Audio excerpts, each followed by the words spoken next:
continue our whole series on managing nitrogen as a system, and today I'm going to insert a conversation on the nitrogen cycle. Most people, when they talk about nitrogen, start with the nitrogen cycle. I'm going to insert it in the middle because we do need to understand what it's all about if we're going to fully comprehend how nitrogen fertilizers and other nitrogen sources behave in the soil. So it is a biological system. It runs in all soils. We can't stop it. We can maybe influence a little bit. Warm, moist soils, it runs faster. Dry, cold soils, it runs slower. So it's important to understand that the environment has a huge impact on just how fast the cycle runs and how much nitrogen it releases. No matter what form of nitrogen is applied to the soil, organic or otherwise, it's all sooner or later is going to end up as nitrate nitrogen. That's pretty significant to understand. There are basically three processes of note: the additions, the transformations, and the losses. So if we look at the cycle here in the upper left-hand corner, you've got fertilizer, manure, biological fixation, and deposition, even from a lightning strike. So when you look at fertilizers in the ammonium form, they're readily plant available.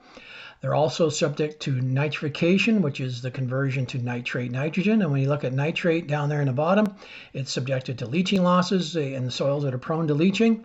And under saturated soil conditions, some of the heavier clay soils that are saturated for more than 24 hours, it's subject to denitrification losses. We lose the oxygen from the nitrate, and it goes off in the atmosphere as nitrous oxide. Coming back into some of the organic forms, there's a step there called mineralization.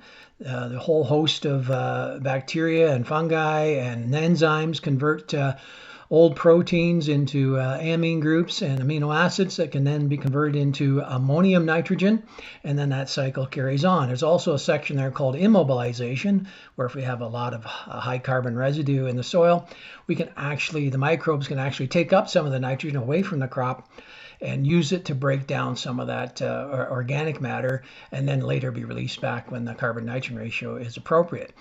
So soil organic matter, same sort of thing. It's going to be mineralized into ammonium and then go through the nitrification cycle as well, and subject to all the other transformations in there. You see a couple red areas there. If we put urea on the surface of the soil and we leave manure unincorporated, we can have volatilization loss of ammonia. And of course, there's always erosion losses and of course harvest uptake. I wouldn't call that a loss, but that's where you want the nitrogen to be, is in your crop. So as you can see, there's quite a complex activities going on here, different transformations, different forms of nitrogen, and that's what we want to dig into a little more as we progress in our upcoming series. So this segment is going to form the basis for future discussions on the fate of fertilizers and manure applications.